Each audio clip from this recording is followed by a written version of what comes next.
All right, welcome to the Haters Ball. It's your boy Dumb It Down. Here with my older brother, the old Baldy, Yep. I'm here, man. I came to work today. and I'm here with my younger brother, B Dog. It's me, B Dog. Yeah, turn up. All right, that's great. All right, so let's jump right into it, man. We talking about 2000s hip hop today, man. The 90s always are talked about. There's 1,000 podcasts that talk about 90s hip hop. And it's great. 90s hip hop is amazing. Known as the golden era. But the 2000 era hip hop is rarely talked about. And so today, that's what we wanted to talk about today. We want to talk about what are the best albums from the 2000s each year. We're going to go through each year. What's the best album? All right. So we're going to start in the year 2000, right? That's where we starting? Mm-hmm. Starting in 2000. All right. So let's start off with the year 2000. B-Dog, you want to give us your first album? What's your best album from the year 2000? What you think? All right. We had some tough choices. This year. Um, I don't know, man. For me, I was I'm leaning towards the Locks. We Are the Streets. That's what I'm gonna say. That's a good one, man. That's a good one, man. I like that album. I like that album. That's not a good pick. That's a terrible pick. I'm not saying it's a bad album, but that's a terrible pick for best album of that year. I don't Wow, know, dude. but that has some great songs on it. So I mean, I'm not gonna hate on that album. They got some great songs on it. Recognize, I love that song. I listen to that song a good bit still. Mm. Um, and then some other ones that come on and I get excited about hearing. You know what I'm saying? But Recognize probably the only one I still listen to a good bit. Yeah, I mean, there's a few. There's a bunch of albums from the year 2000. I mean, honestly, that are dope. So, like, there's so many options. What you got, Baldy? My favorite one from 2000, I think is pretty easy, is Supreme Clientele. Your man's Ghostface Killer got some of my favorite Ghostface tracks on there. I listened to one today. So, that album never gets old, stays in my rotation. Okay. I'm really torn. I mean, there's some great picks here. Like Water for Chocolate is the first one I thought of. Fantastic Volume 2 as well. But I'm gonna go with I'm gonna go like Water for Chocolate. I'm gonna go like Water for Chocolate. I like Supreme Clientele is probably the obvious pick, but since you already picked it, I'm gonna go with like Water for Chocolate. I got a runner up too, man. What's that? So my man's rest in peace, your boy Prodigy with HNIC, man. I love that album, man. HNIC is damn near classic to me. So many great songs. Keep it thorough. Never Yeah. gets old. So I love that album. You got YBE on there with BG. I love that album. So that was my second pick for that year. B Dog, you got any more in that year? In 2000, man. 2000. I think Dumb It Down is completely wrong about his pick, by the way. Really? Okay. All right.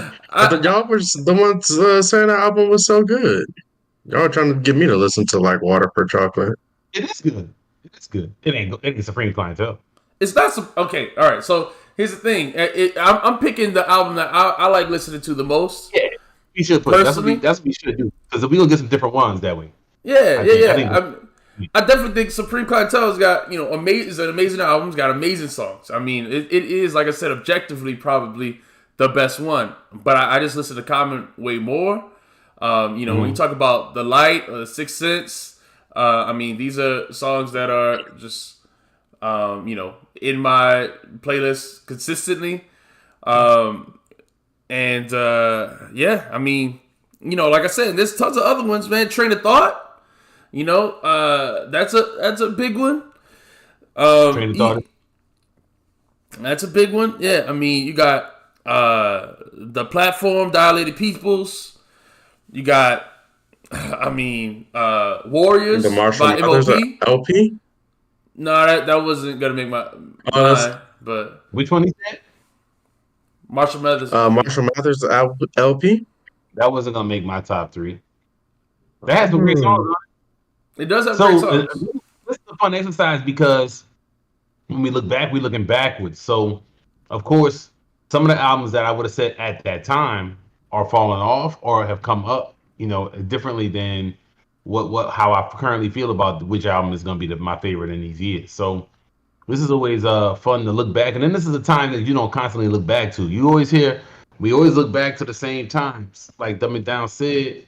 It's always '90s. There's always an argument about what's the best album in '96 or something like that. So I really like this exercise for the 2000 time period, Yeah, because which we think of as trash years, but they got some great albums in this time. yeah, and I don't think that. See, especially like the year 2000, it's still like I think people still all of these artists we talk about are still what people would consider '90s artists. Like we're not really into the weeds of it. What people I think are, start getting into the hip hop's dead, mode. Yeah, on the year 2000. I think maybe coming up and further in other years we'll start getting to where people thought the hip hop started to fall off or something like that. But in the beginning, especially the beginning, in 2000, I think it started off great. The year 2000 started off great. Agreed. So let's All right, so one. let's move on to '01 then, because that one I think we're gonna get some more arguments on some other these other years. All right, I'll go first on this one. Let's see. 2001. The obvious pick is Stillmatic. Okay, is that what you picking though? Yeah, that's what I'm picking. Yeah, Stillmatic. All right. Okay, What you got? respect.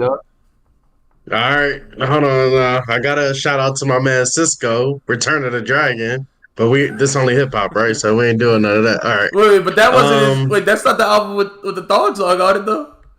Yeah, it is. It is. I think Return of the Dragon is, yeah. Okay.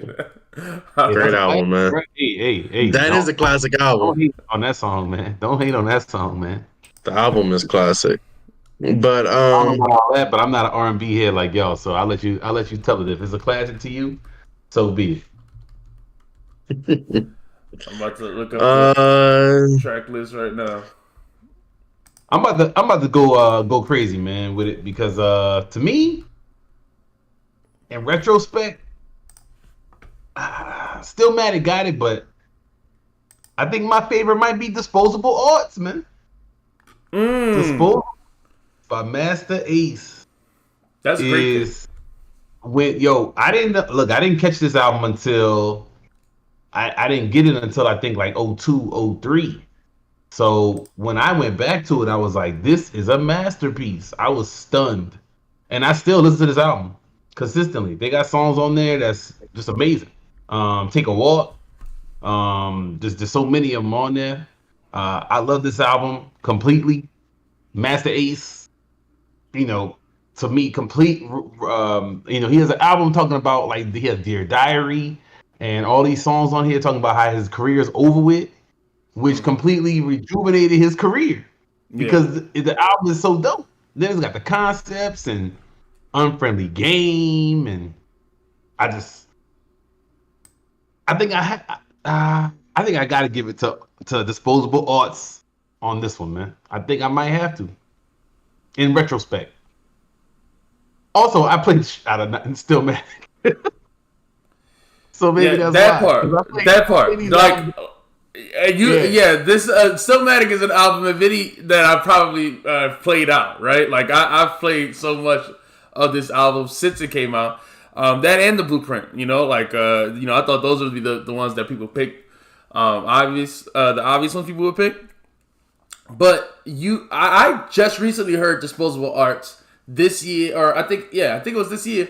I saw Master Ace on the Talib Kweli's podcast, and he was talking about Disposable Arts, and he was praising it so highly, and I was like, oh, man, I don't think I've heard much Master Ace or just heard this album. Like the way Talib was talking about it was just like, so high. So I was like, okay, let me give it a check it out. So I gave it a listen. I still gotta listen to it more, but it's definitely a dope album. So Master Ace, remember he was on the Symphony. Like Master Ace been a dude, and then he had stuff like Sitting on Chrome, and but that was like his career was over with, and he said it in the album. That's what's so crazy about it is the album is like all about how he's saying goodbye to rapping.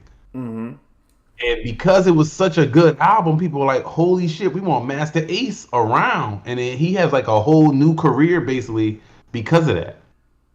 So, that was a great album. There was another one on here too that I don't know if it gets enough love, but I didn't know if y'all had some other ones before we got to that. I mean, I was gonna say I'm serious, Ti. I mean, I think this is the start of. I mean, when we talk about again getting into some 2000 era rappers, I think Ti now recently has been kind of like looked down on or like just less appreciated than he was in the 2000s. But I think Ti has a great catalog, still a great rapper. Every time he's on a feature or when he drops a project and stuff like that, I think he's great. I don't know really what happened to his standing in hip hop. So much. Yeah, I'm Serious was my what was that? My junior, senior high school. I was a big fan right when that first came out, and people were like, "Who is that dude?" And I was like, "Yo, this dude got some heat on his album, on his debut album." Mm-hmm. But there was also one here that means a lot to me. The Cool Party Music.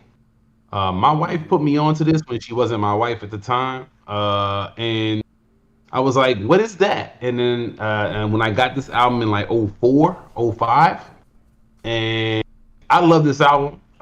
It made me a huge fan of the Cool, and what they talking about. I mean, this stuff, and then I love this album because it really sits with my political ideology. Stuff like 5 Million Ways to Kill a CEO is a great song. Lazy MFer about how bosses is lazy. You got songs on there like that, which is just so perfect for me, and so I really love this album. And this really put me on. This album came out. When it came out, it had the towers blowing up on the cover of the album, and then it came out the day the towers blew up. Wow. Boots Riley is like NPC, and the towers are blowing up behind him. That's crazy. I did not know that. They re-released it with a different cover because it was like, yeah, it came out the same thing as like Jay-Z Blueprint, right? And he's hitting the NPC like as the tower blow up behind him. It's nuts. So this is the album has all kinds of cool stuff, and I'm a huge Boots Riley fan, and he's going on to do a lot of cool things. So that album definitely deserves some recognition to me. Yeah, I was gonna talk about Steal. This album I think is the one that I know the most, but and then I listen to like Street Super Social Club, and I hear yeah, sure. So but that's dope pick. That's a dope pick. Any like and subscribe in the chat if you here, man. Let us know what you think. Let us know what you think. And we're gonna have. Say it again. No, I was trying to see if B-Dog got any other ones. No, because I was 5 in 2001, so not really much. Dang, that sucks. I was a senior in high school. That's that's crazy. That's a wild difference. That's funny. We got such a big difference in ages. Yeah. All right, let's jump to 2002 then. 2002. All right, 2002. Let's see. The Best of Both Worlds by no Hip Hop Only Podcast. No. Yeah, that's a terrible album. Terrible album. No, what was the one song that people used to play at parties in college? Somebody girl is at this party getting in tonight or something like that. I forgot how it goes. R. Kelly, that's the R. Kelly part? Yeah, I remember that. I don't know nothing about this. Nothing about this. I don't know no parts of this. B, you go first. Tell us what your album is. Me, my turn. Yeah. To O2, I don't know what to pick, man. I didn't love this. None of these albums I thought were way head and shoulders above the other ones. So I had a long list of maybes, maybe kind of sortas. Mm-hmm. That Lil Jon album. I'm surprised. Had some super dope songs on it. Okay. Play No Games. Still get played for me. Gangsta and the Gentleman. That was a dope album. Okay. Really like that album. Laura Willing. Okay. See, this is Big what time album. I thought you. Yeah. What's Really love Gangsta that and the album. Gentleman? Hold on. What's that? What's Gangsta and the Gentleman? Styles P solo album. Oh, okay. All right. Okay. That to me, that might be his best solo album. I don't know. I mean, there's some debate, but it had some great albums. I mean, great songs on there. And I saw him live that year. He had the big hit. I get. Yeah. And then Lost Tapes. That's Tapes. where I thought you were amazing going. songs on there. I thought you were going And there. Godson. Right. So I guess I'd go with Lost Tapes. I just didn't think none of these were. I love the Lost Tapes, but I like these other albums a lot too. So I just didn't. It wasn't clear to me like some of the other years were. So you feel? Oh, so do you feel like this is a weak year in hip hop, or just that it's hard to pick? I don't know one about out? week year because so when I did this exercise, I just went through and thought about the ones I think that would be the best, my favorites. So I didn't look at the whole depth of the year because sometimes the year might not have a super top heavy one, but there's a bunch of great albums that you like, and I like a lot of these albums. I just don't like. Would I say any of these are disposable arts? No. Like Lost Tapes is great. Lost Tapes got a ton of great songs on it. It doesn't. It's not an album though, so it don't have that same album kind of cohesion that you have on something like a disposable art. So it's gonna kind of put it over the top. I love Godson. But I barely go back to a lot of the songs on there. I think I listen to like 4 songs on there normally now. Probably Get Down, Made You Look, Yeah. and I'm trying to think of the ones that I also still listen to. Like that might be it. Even though I think the album's really good when you put it on straight through. So it's just that type of thing. I don't know what you thought. I had a lot of albums on here that I listened to fairly regularly that pop up. I mean, well, one, we didn't bring up the Eminem show. That's the big one. I think many people would say is the obvious one. If Eminem was gonna win a year in hip hop, it would be this one, I think. But you got The Fix from Scarface. I think probably his best album, or I mean that or The Diary is what most people would say. I think you got, Quality album. Cameron. No, not Cameron. Great. Equality was great. No, I'm talking about Quality. That's it. Yeah. Yeah. That would be probably his 3rd or 4th best album. So that was a good one. It was a good one. I think So I love that album from him, and that might be my favorite of the year. I like Electric Circus. I like, that's controversial, I guess. Oh, and we can talk about CeeLo Perfect Imperfections too. That's a great. I thought about that one too. Those it wouldn't be above the ones I listed, but I like that one. I ain't mad at it. I'm picking Quality for sure. I'm picking Quality. Okay. Quality got some great songs on it. What you got, B-Dog? Any in O2? No, I'm just going with Cameron. That's probably the only album that I listened to from back then. Cameron.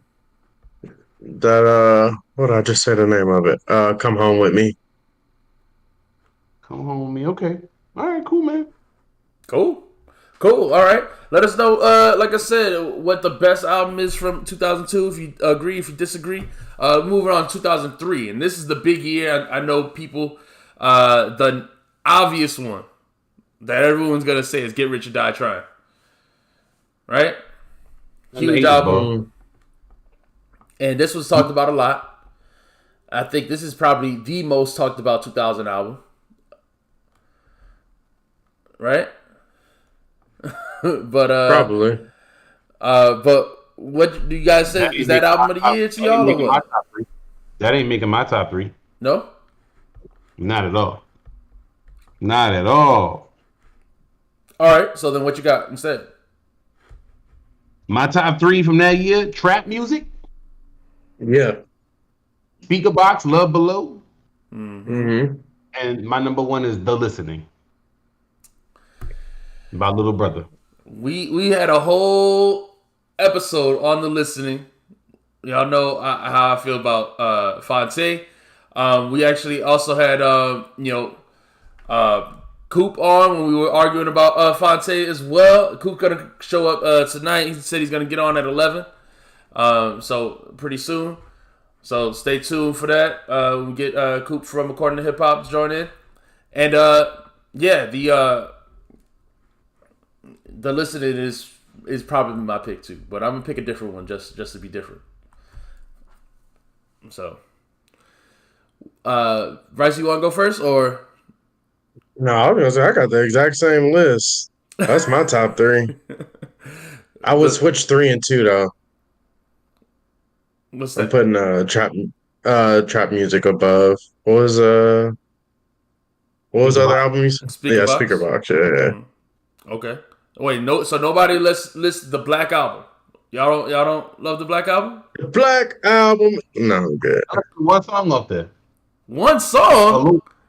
Oh Allure. no, you tripping? You tripping, man? I Only this Allure. What song y'all be playing? Lucifer. I mean PSA. I think Lucifer's one of the weakest Kanye beats. I do not like that What? song. Oh, I like that song. I like that song a lot. I that very consistently. Okay, all right. I'm shocked. Okay, well PSA. Oh, I like PSA. I mean, I don't listen to that very often though. Okay, all right. You don't like Encore. You don't like. I mean, you don't like any of the songs. I'm going personally. Like if I'm sitting around chilling, doing me, I don't put on those songs. I put on Allure. Anytime that comes on in my random mix or whatever, that song stays on. But those other ones, I don't really want to hear those. I definitely don't want to hear, some of those others. Compared to the Yo-Yo, it's not even close. Like, what are No, we doing no. right now? I listen to. Okay, see, I listen to the listening. Like, I mean, the whole album is in my rotation. Like, every song comes on and like, yeah, I listen to it. But I mean, like I said, just because I don't want to, say the same thing. The Black Album, man, has so many. Like the whole thing is amazing to me. I don't think it has like. What more can I say? Dirt Off Your Shoulder, Moment of Clarity, 99 Problems, PSA. Justify My Thug is like the skip track. No, I like Moment of Clarity. Oh, you don't like Moment of Clarity? No, that's a bland beat from Yeah. Ninth Wonder. I like My First Song too. Look, like I said, I don't hate these songs, but you're gonna tell me that I like those better than Rubber Band Man and stuff on trap music? I'm not. I'm not gonna tell you that. I'm gonna tell you I like trap music more. I'm definitely gonna tell you I like Speaker Box more, and I'm gonna tell you that I like the listening as much as maybe a top 10 album for me, because I told you I play that album consistently, and the remixes. Like that don't get old to me. All right. So then this is, I mean, then by any like measurement, then this got to be a great year in hip hop. I mean, there's big, huge, mega hits as far as record sales. Like Speaker Box and Get Rich or Die Trying. There's there's Southern classics. There's New York classics. There's this. I mean. It just sounds like, there's underground classes with the listening. There's all types. We didn't even talk about Vaudeville Villain or Chicken and Beer. Ludacris was big. That's one of his best albums. Is it? So, Yeah, a lot of people love that album. yeah. So this has got to be, I mean, where does this rank? If you had to rank this year, like amongst years in hip hop, would you say it's like a Would it be a top 10 year in hip No, hop? but if I 15. Maybe top 15. All right. This is the best year we had so far that we gone through. So All right. Okay. small All sample size though. right. Well then let's move on to 2004 then. This is hard. Not for me. 04 was hard. What you All got, right. then, You B-Dog? go ahead. It's so clear for you. Well, obviously, I gotta put college dropout. That's easy, easy number one to me. Okay. Yeah, I'm gonna have a different number one, I think, man. I don't think that made my top 4. Oh, okay. All right. That's insane. All That's right. pretty shocking. Pretty shocking. What you got then? If that's not even your top. I got Soul Machine. Okay, I was wondering if you were gonna say that. Soul Machine. Yeah, Okay. Mad Villainy. yeah, yeah. Carter 1. Yep. I think still my favorite Lil Wayne album, and it doesn't get talked about. So you asking me, I'm gonna tell you which ones I think is the best one. You know, my favorites. Tipping Point. Yep, I love the tipping point. Urban Legend. Yep. So when I look at those, like I had a hard time narrowing this down, man. Even those, I knocked albums off, like College Dropout. I love College Dropout, but I think I like each one of these albums probably more than College Dropout. That's tough to say. Yeah, you're right. This is a tough year. Okay. See, this is why I don't understand how people consider the 2000s late. Because we just went through 2003 was great. This year is great. 2004, yeah. I mean, because you're right. I don't know what I'm gonna go with.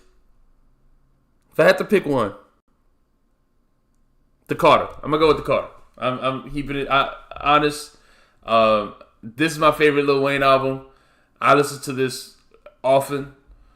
And I'm shocked. I'm always surprised when people say that, you know, his other albums, Carter 3 or Carter 2, are the better ones, because it doesn't really make as much sense to me. I love Betty Fresh production, man. I love every song on this album. Nick came on in that beat.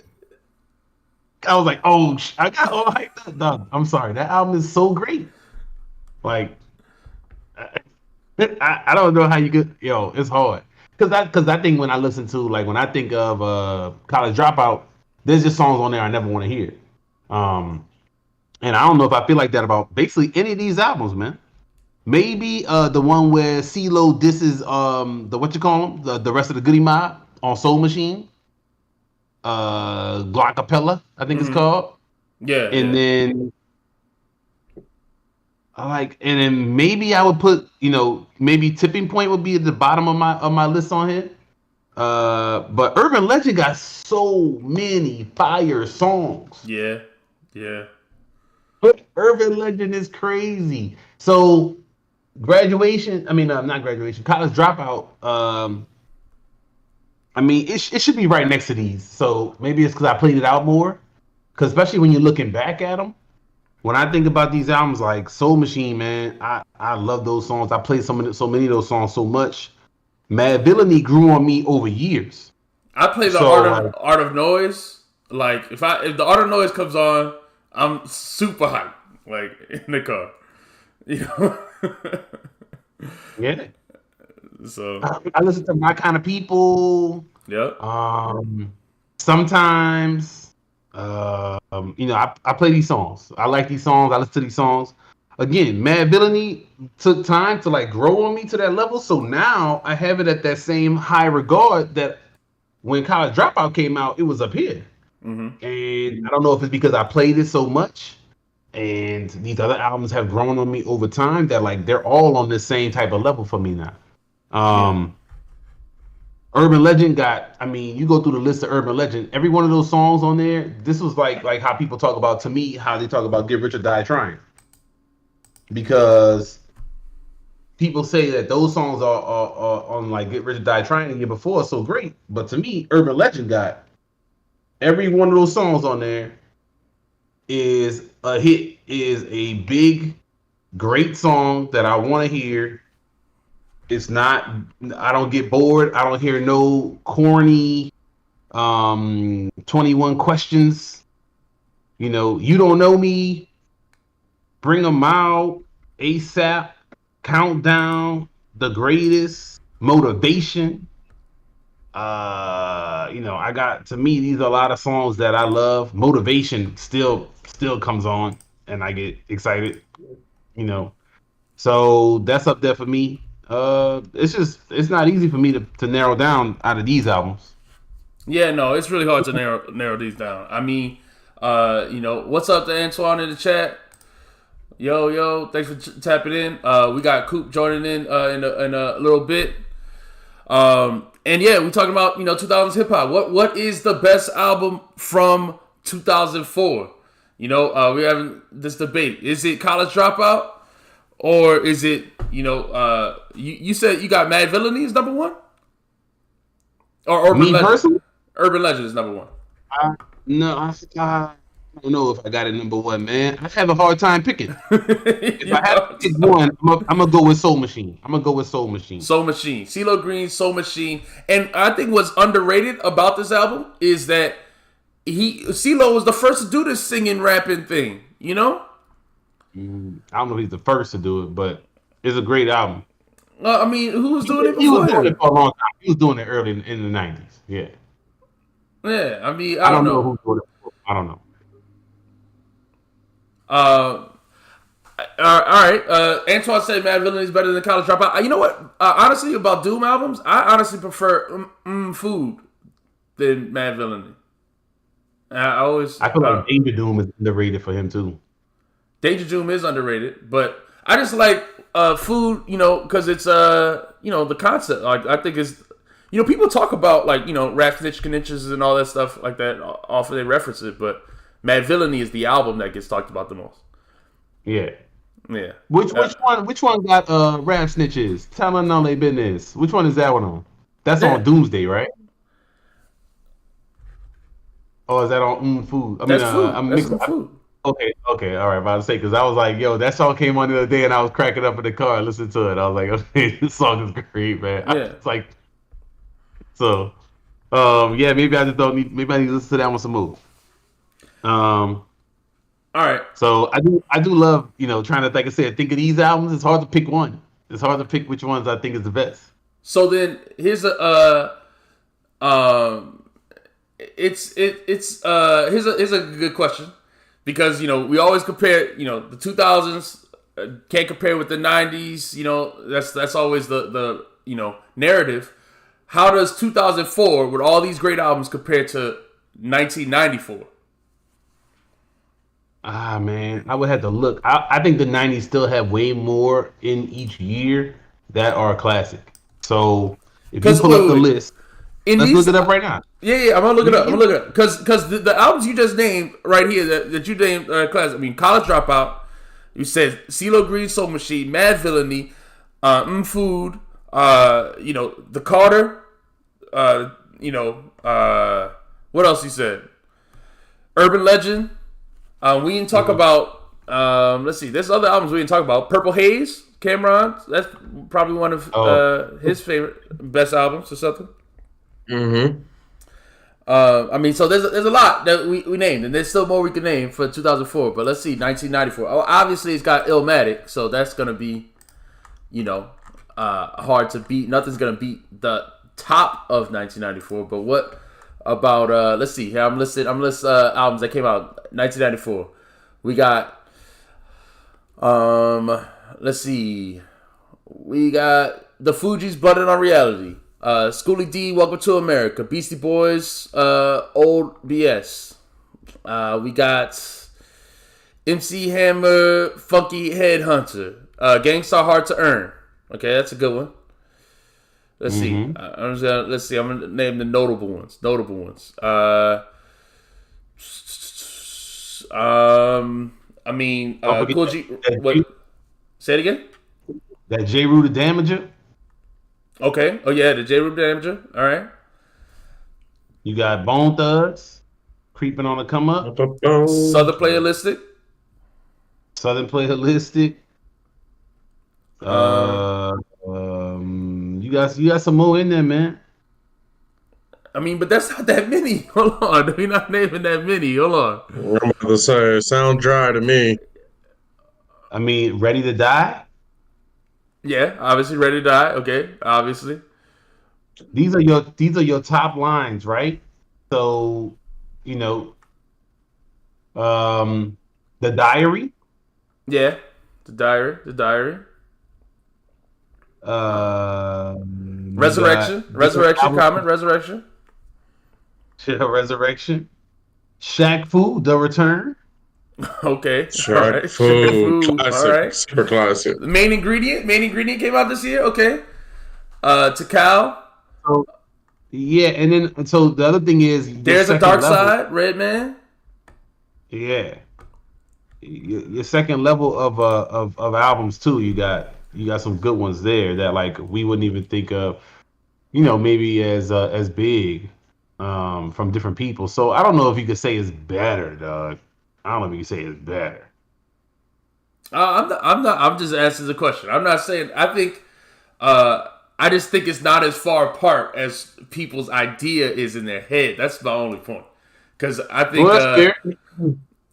Like even Antoine, in the chat, he said, '90s had more slash stronger albums. I think on the top end, if you want to say Illmatic or Ready to Die is better than the best 2004 album, good. But I can't. Other than that, if you want to say Illmatic, Ready to Die, and The Diary, those three, I would say fine. Other than that, I don't think you naming another one that's better than Mad Villainy and College Dropout and Urban Legend and all these others. So I think it's not as far as people make it out to be. That's all. Might be, man. You might be right. We had to go into in depth. You had to listen to 20 albums to do a comparison or something. Oh yeah. Okay. Do it like a versus, but with albums. All right. We got Coop on here. Let's see. Let me pull Coop in. Let me. I gotta get messenger real quick. All right. All right, so let's move on to 2005. No. We don't have to. 2005. 2005 was hard, man. But I think we got a clear choice for this one. Clear choice. All right. Yeah, what you thinking, B-Dog? You got one? I got three. I don't have a one. I got three. Yeah, what you got? I got Late Registration, The Carter 2, The Minstrel Show. I love. Yeah, man, I love B too. So you got two of mine. You got two of mine. Yeah. Yeah, they got a lot of add in my other favorites from that year, which were the Night Wonder and Duck Down albums, Chemistry and Monkey Bars. I was a huge fan of both of those albums, or I'm still a huge fan of both of those albums. I'm a huge fan of Monkey Bars. But Late Registration, B, and then it'd be Chemistry and Monkey Bars would be like my 3 and 4 right there. So yep. That was the ones for me. I think Late Registration clearly got it though. I think that's a masterpiece. Agreed. Late Registration is the best album, but if I had to name, I mean honestly, that's my favorite and the best one. I don't even have to pick a different one just to be different. That's just clearly the best one. So B has some highlights and it's kind of in the same vibe in some of the ways, but I can't put that over. And then the other two, the ninth one, the Duck Down albums, I love those, but they're not on that level. Well, the thing is with the difference between Late Registration and B is Common is holding it down the whole time, whereas Late Registration is a bunch of features, including Common. Home is a great song on Late Registration. That's just a Common song, and then there's We Made You with Nas, and there's so many of these amazing features. Yeah. It's not even like features, like somebody else's song on this album. It's almost like and they all fit perfect. It's perfectly put together. Perfectly put together. Yes, is a masterpiece, man. It's great. So I don't think that there's much debate with that here. What about 06? '06 had some debates here. I think. And this is where I I know where you want. going. Or you don't. How do you don't know where I'm gonna go? You don't know where I'm gonna go. All right. There's no. You think us? I'm assuming you think I'm gonna say food and liquor, right? And you would be right because I'm saying food and liquor. Food and liquor is clearly the best one. All right. I love this album. Okay, I play this album a lot. All right, I play this album a lot. All right. So I thought about saying King or saying something else, but nah, it's food and liquor. This album is amazing, start to finish. To me, I don't understand people who say it's not classic. So yeah, but I wanted to talk about this is the year, right? So we just been talking about. We said 2003 was an amazing year. 2004 was hard to pick. It was a great year. A lot of, and then 2005 was a great year. And then in 2006, Nas drops "Hip Hop Is Dead." Why? I mean, like at the time, I didn't really question it. I thought it was cool that he dropped that album. But what about this era of hip hop made? Because now looking back, we keep reading all these good albums and stuff. What made it like so much worse than like any other year? That's what I'm saying. Like, I mean, that's a good topic. I don't know. Well, I'll tell you why. It felt different. It felt weak. It felt weaker. And don't forget, I mean, at this time we had some real stupid ass songs on the radio, real stupid stuff in TV in public. Things were declining, in some ways.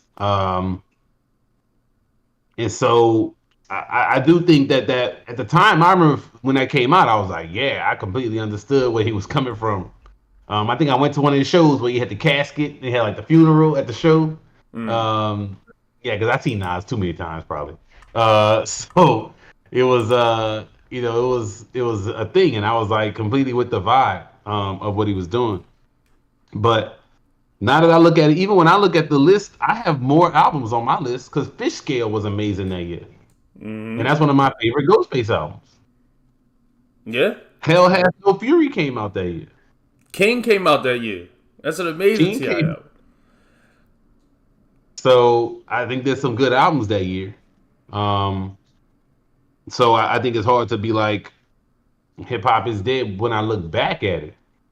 But even when we look at like 03, 04, 05, all those albums weren't getting the love in the mainstream level, I feel like, that we would say. Like, if we say 03, we talking about The Listening as our favorite album. Well, who the hell was talking about The Listening in 03? Besides, to me, I was on the source message boards. Right. And we used to be on there arguing, and I swear that The Listening was the greatest I had heard in years. And other people on there would argue the same type of stuff. But was that on TV?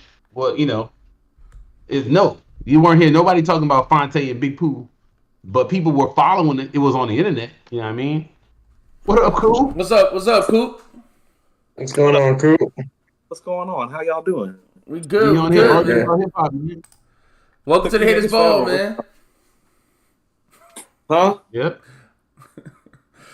How y'all doing? We doing great. We're good, great, man. We talking about 2000s hip hop, and we've been arguing about we're on 2006 right now. We've been talking about the best album every year, 2006, and and now we know you on the Nas channel, according to Hip Hop is the Nas channel, and is that what it is? Yeah, and we should talk about that. Yeah, well, let's talk about it because in 2006, Nas dropped "Hip Hop Is Dead."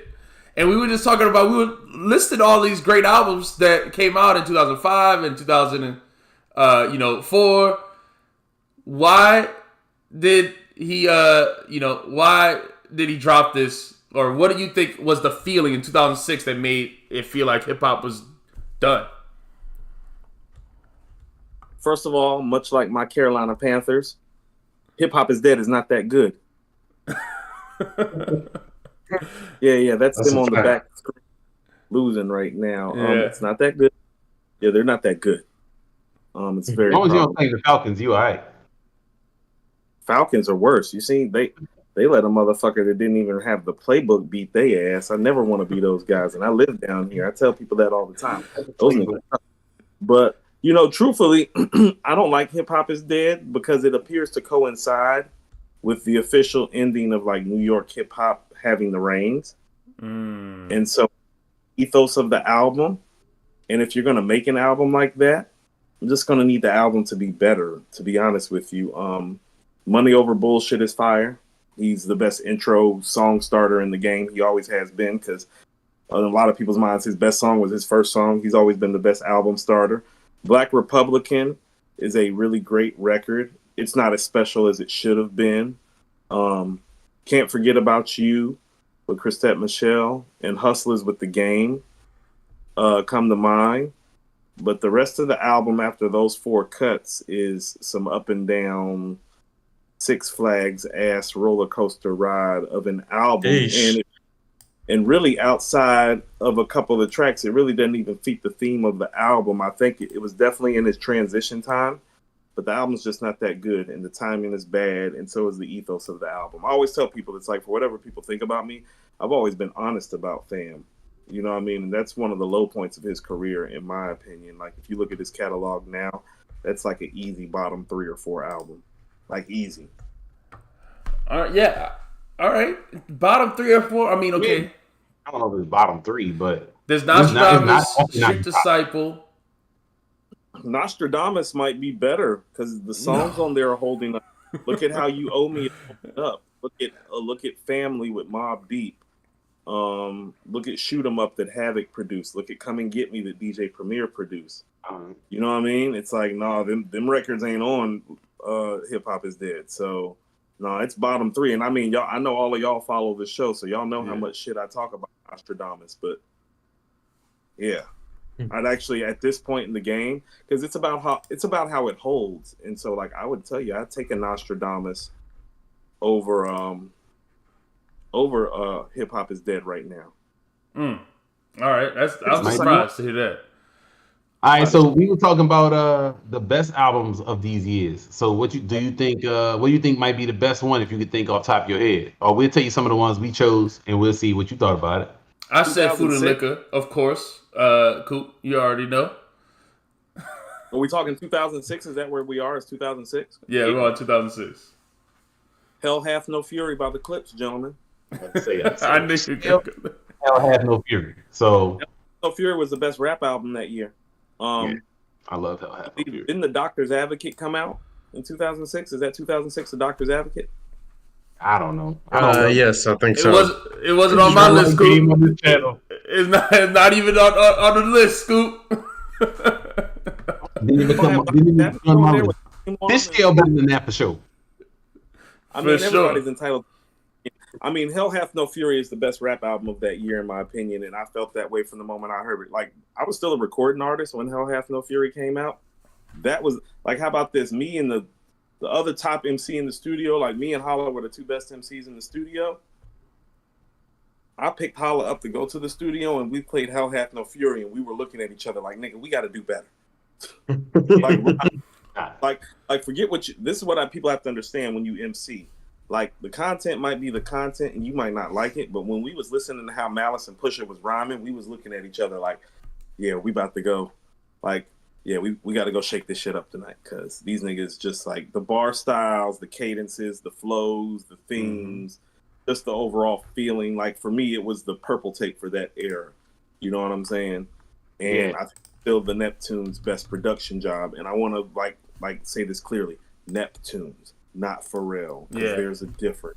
No, there's a difference. Yeah. Chad is really, I mean, essential to that group. Yes, because he's better with the drums than Pharrell is, and this is hip hop. So it's like, oh no, you can take your Pharrell record. I want me a Neptune's record. Now, one of the things we didn't talk about it in 2000 so far are mixtapes, because the Dedication 2 also came out this year, and that's a classic mixtape. I mean, and I feel like this is one of the reasons why 2000s hip hop is not held the same, quality as the 90s hip hop, is because these mixtapes are not are not counted the same, or I guess you know what I mean. Yeah, they can't get it put up, so you can't re-listen to them and stuff that much. Like Just, you gotta hunt them just, down. You just, can't put them on stream with some of them. just real quick, just so we're clear, what was y'all rap album for 2005? Was it B by Common? It was late Late registration. registration. It's better than B. Oh. It's better than B, It Coop. is. And we talked about this because B is amazing, but the thing is, late registration is like it's almost like a compilation. You got songs like "We Major" by Nas. You got songs like "Go Home" by Common, and it's like you hear all these people, all these amazing artists put in their effort into late registration, and it's got great production. Whereas B is just Common, and Common does great. It's great production, it's great, but it's just Common, and so it's not the same feel as you get when you listen to late registration. Ye got bars all through late registration too, man. Funny bars, all kinds of bars. First of all, Late Registration is my favorite Kanye album. Roses is probably my second favorite Kanye song next to Flashing Lights. And so I'm going to give you a little bit of credence on that. I think my thing with B is that B is a real solo mission. And I'm always going to take, if we have two classic projects and one is compilation like, and one is a solo mission, I'm always going to take the solo mission, even if the compilation is better. Because in my mind, it's like, well, shit, Adam Levine is singing on your shit. Paul Wall is on your shit. Nas is on your shit. Jay is on your shit. Cam is on your shit. Game is on your shit. Like, Brandy is on your shit. It's like, it better sound better than B, like aesthetically. And also, too, and here's where I give it to Common. Well, production-wise, Common had Kanye, but Kanye had all those guys, and he had John Bryan clean up his sound. And for people who don't know who John Bryan is, he produced Fiona Apple's Extraordinary Machine and a lot of other pop culture stuff. But I always tell people, Ye's stadium flow starts with John Bryan. John Bryan's who gave Ye his stadium flow. So I think that's a great point. Who wrote the records on late registration? Because Kanye's bars has never been better than that. And he has better verses than a lot of the people that you name on these songs he's on. Which is shocking to me. I mean, truthfully, if we're talking about his bar work, he might have even out-rapped Nas on We Major. He out-rapped Nas and Jigga. Yeah, I was about to say his biggest claim to fame as far as the MC is that on his second album he did out-rap Nas and Jay on back-to-back songs. But also too, that's 2005 Jay and Nas. That's not Nas. That's not far removed from. Come on, man. That's not far removed from say that. Yeah. No, they were both going through. Not to say that they're not great at that time, but Nas and Jay were going through transitions around that time. Yeah. And also too, you have to understand those are the type of guys that they'll hold heat. You know what I mean? Like Jay and Nas's catalog and their bars are enough. It's like, oh no, I'll hold heat. You know what I'm saying? I'll just fit into the record for Kanye. I ain't gonna go like they didn't go berserk like neither one of them usually do on features. You know what I'm saying? Like Nas and Jay are probably arguably two of the 5 greatest feature artists ever too. Like not just MCs, but feature artists as far as rap verses. And it's like We Major and Diamonds are not even either one of their top 15 features in my opinion. So it's like we also need to be mindful of that as well. You know? That's true. Like, but I don't know if I hold Jigga features that high, but I don't want to keep hating on Jay. I always be doing that. Okay. So. I do feel you on Kanye's bars because that's why I like Roses. It's like, don't tell me somebody else wrote Roses. I know it's past visiting hours, but can we please? That's the Kanye album to me. Like, Late College Dropout is about Kanye getting on. Late Registration is the actual Kanye album. Graduation is the stadium flow. My Beautiful Dark Twisted Fantasy is the I Hate All You Niggas and I'm Gonna Prove That I'm Better Than You Niggas album. Mm-hmm. You know what I'm saying? But Late Registration is the Kanye album. So, like, if you feel like that's the best album that year, I'm not gonna argue with you. Because I'll tell you what, like, I was in Cali when that album was coming out, and I was riding to Vegas literally the weekend the album came out. He was performing in Vegas the weekend the album came out. This nigga had a billboard. I said, when the fuck did rappers get billboards in Vegas? That's when I realized how big he was to people. I was like, oh shit, this nigga has a billboard in Vegas. And it's like the whole talk when I was pulling up into Vegas was like the nigga Ye was in town to promote Late Registration. It was a thing. I had never seen no rapper have it like that before. So it was a special moment. I was in college. I remember that shit was like must play the moment it came out. Like I remember people talking about it everywhere we went. Or at least I felt that way, at the Like I time. told you, on a billboard in Vegas for your sophomore album for a rapper, it's like, nah, that's the quote, "We major." Come on, homie, we major. It's like, yeah, he was major. Yeah, all right. But now going back to B being better than this, because I think you made a good point with, B is a solo mission and Common should get more credit. But my thing is, if we talk about album of the year, then we talking about just the body of work. If we talk about MC of the year, then we'd be like, okay, Common is, or you could say Common is MC of the year or something like that. But the album is albums are always collaborative. I mean, whether you got a producer working with you or it's just, you and one producer or it's a whole team, whatever. Albums are always collaborative. You can't escape that. So I think it's not fair to say the album's not the best. Also, 2005 caveat. Well, the Carter 2 came out in 2005 as well at the end of the year. And that's my favorite Wayne album. I still think that's Wayne's best album too. So for me, I feel you on the hip hop is dead type of thing because it's like, nigga, I just got done listening to the Carter 2, B, and Late Registration. Hip hop appears to be very alive and well. That's Chicago and New Orleans, though. It's not New York. And I'm thinking T.I. came out with King in 2005. Is that correct? Yep. No, 2006. 2006. That came out in 2006 too. Okay. So I would take King and Hell Hath No Fury in 2006. I think Hell Hath No Fury is superior to King. I think What You Know by T.I. is the song of the year in 2006 and one of the best rap songs ever and might be the best, just stand up. If I was just picking an Atlanta rap song and it's like, hey, what's Atlanta about? That would be the song because it's like it has enough bar work for you to respect us, but it has the infectious hook and it has the beat. It's a respectable showing to represent Atlanta for a song. You know what I'm saying? Because it's like Bombs Over Baghdad isn't indicative of Atlanta. You feel what I'm saying? Mm-hmm. So Fresh, So Clean, kind of, sort of, but not like What You Know. So it's like, yeah. So hip hop definitely wasn't dead, like Nas was saying. That's why I'm saying that's why the ethos was off. It's like, okay, this nigga not listening to the shit that I'm listening to. Here's the reality of the matter. In 2005, 2006, New York's not running shit. Yeah, that's. I think you hit the nail on the head right there. That's probably why he was saying it. Yep. Because these albums we're talking about aren't from New York. So that's the difference. But you mentioned the Carter 2 is the best. Carter 1 is the album that my favorite Wayne album. That's my brother's favorite one. Boot, ain't y'all? Yeah. And it's that Manny Fresh production that makes the Carter 1 the best. Right. So the Boot probably love Carter 1, right? Because it's Manny, right? Oh, you might be in the minority there too.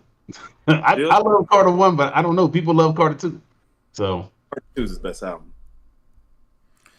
Yeah. I like Carter 2 better. Money on My Mind is still my favorite Wayne song.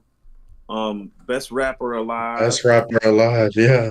That's the best one to me. Look here. Oh No might have been the rhyme here in 2005. Oh No, he spazzed on Oh No. Yeah, he did. Lock and Load with Corrupt. The Mob, the intro. Look here. Yeah. I went to a birthday party for a local artist in Piedmont Park. It's one of the homies. I'm going to be bringing her on my new show. I'm going to talk to y'all about my new show, too. I'm going to have y'all on when we get our live stream together for the show, too. But when I mean, all of us, when they played The Mob, all of us was rapping it. It's like, oh, play that shit. That's the only Wayne joint that I know that got everybody like that. And that was on some Atlanta shit. We in Piedmont Park. I'm with my ATL people. You know what I'm saying? Yeah. And everybody was like, Mob might be, we were literally having conversations what's a better song's intro starter than The Mob? We was having to go to New York State of Mind and so Wayne is like that on that album as an MC. Because understand, I'm going to a birthday party full of rappers and singers and artists. Matter of fact, Mika Means, who used to write for Puff, was there. You know what I'm saying? So it's I was around artists, and all the artists were swearing by Wayne and The Mob, and so it's different when the artists swear by it. Yeah, I think the Carter 2 is when and he started his production from people outside of the camp, outside of Manny Fresh, starting on Carter 2 and on.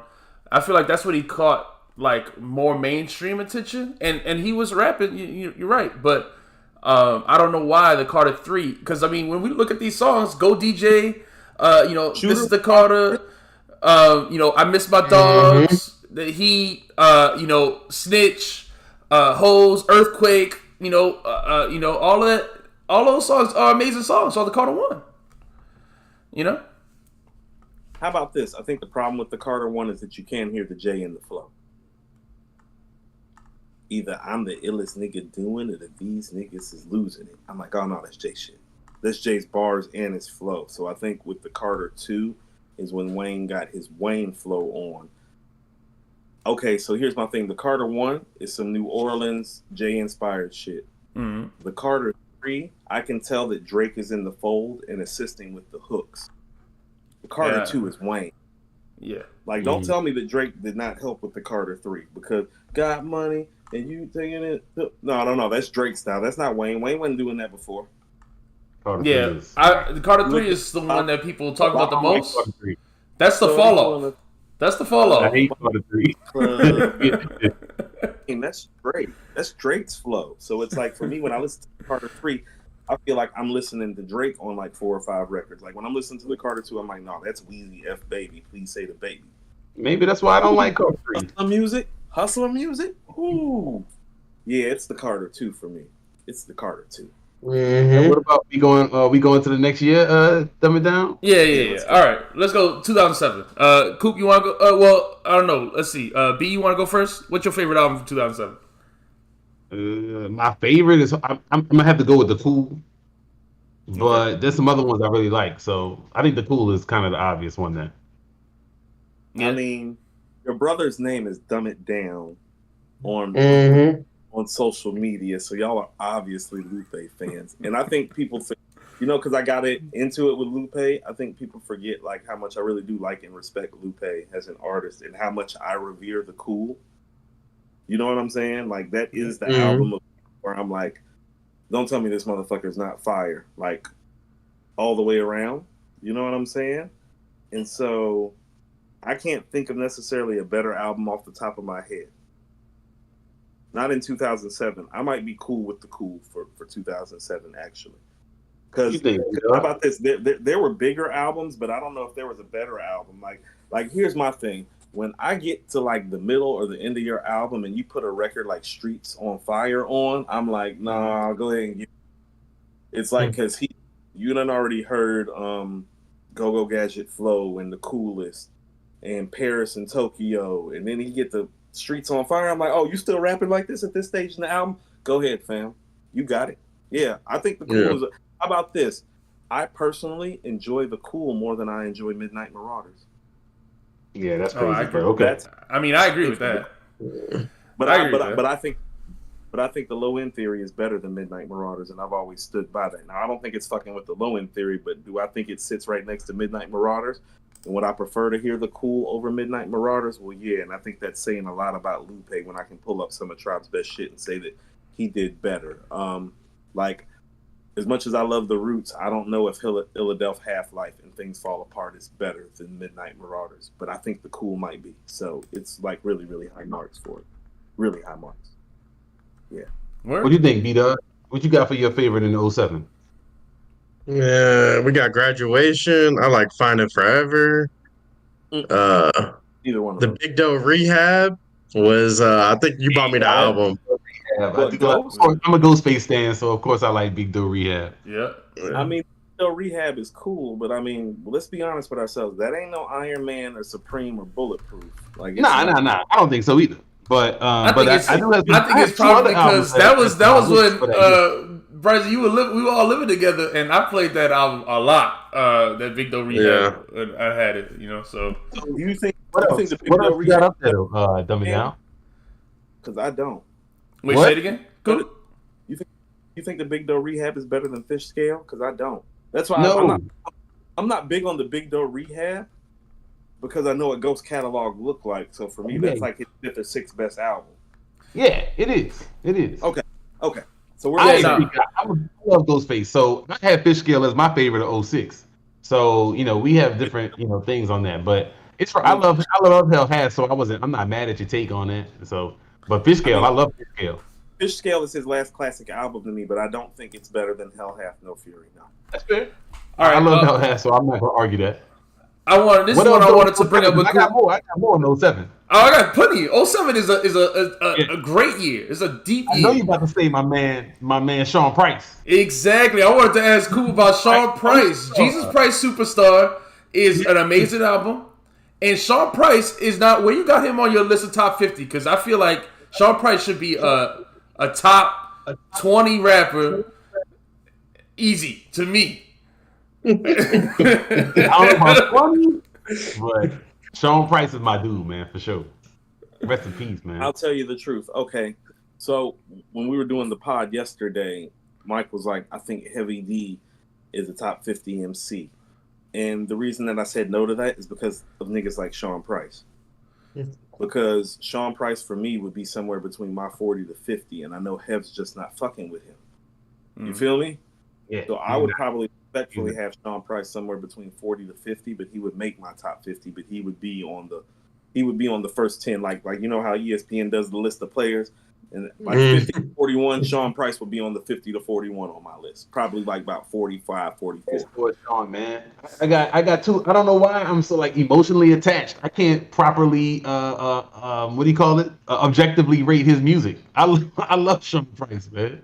But that's how it is when you love somebody, though, and that's like one of the beautiful things about hip hop. I probably didn't learn that till I was in Cali, and like niggas was doing shit like swearing by MC8, and I was like, they're People like, no, love MC8, yes, and they'd be like, and I'm gonna shoot you if you don't agree, Coop. It's like, all right, I'm gonna have to be out. I'm hanging around. MC8 got some hardcore fans. You'd be like, right. It's like, yeah, he's serious.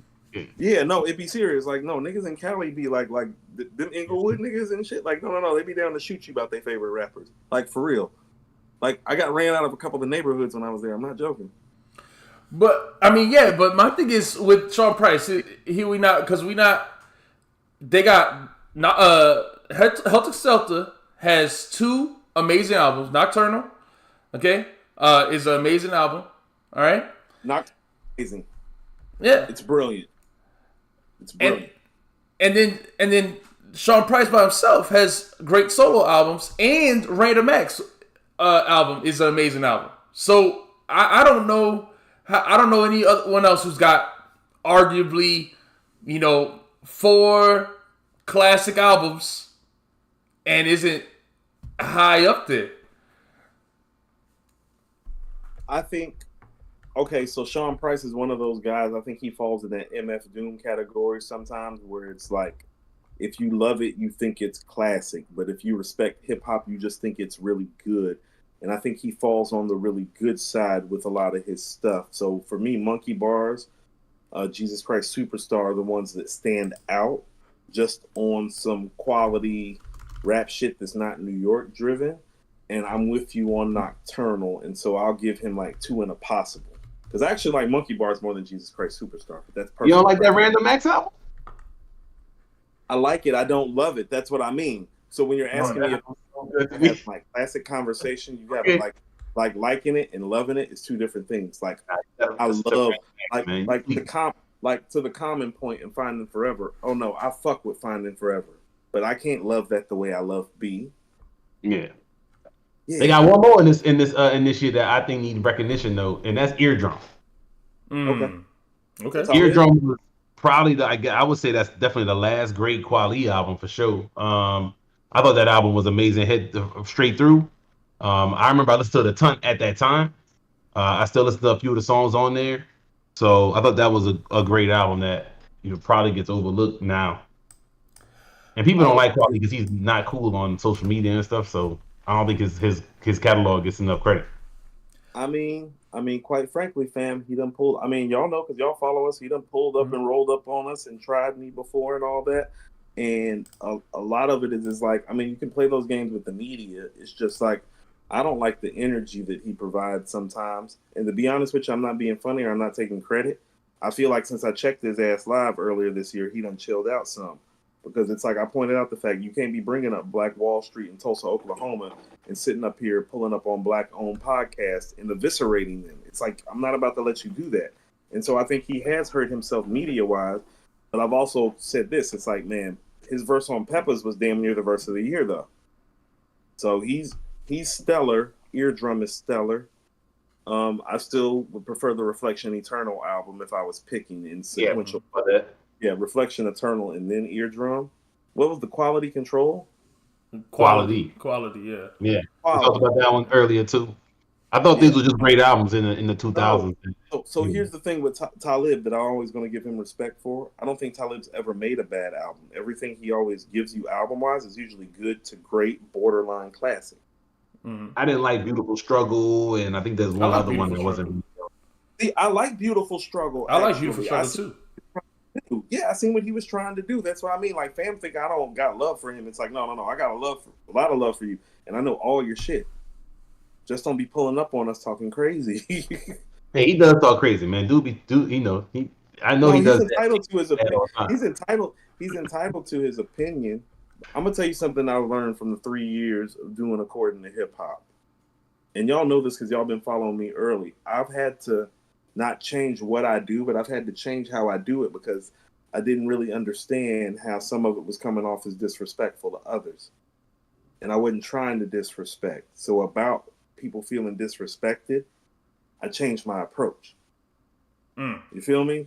So it's like sometimes as a man, you just got to realize it's like I'm doing the right thing, but there's a way for me to navigate this a little bit better. And I try to do that now and be more articulate and informational and matter of fact and highlight the things that I'm bothered by instead of just snapping on a motherfucker, you know? Yeah. I hear you. I mean, here on the Haters Ball, we just say, if you're sensitive, get out. The whole world is sensitive. That's why we only got 350 subs. But I've had to find myself. It's like I was a rapper once, and I probably wouldn't appreciate somebody like me that when I get emotional handling it the way that I handle it live for the following that we have and for the integrity that people look at us for. It's like I have to be mindful of that now. Because early on, for me, it wasn't nothing. It's like, no, I'm just Coop from the west side of Charlotte, from the east side of Atlanta. Fuck all these niggas. But then I realized it's like, no, we're actually doing something and making an impact and influencing people. And I need to be mindful of that in my approach, you know? And that way, if I do go on like what I like to, I guess what everybody's calling like Kupak back, that's what they be saying. Like when I go in like on that Tupac, like, no. I need to be very, very clear in my mind.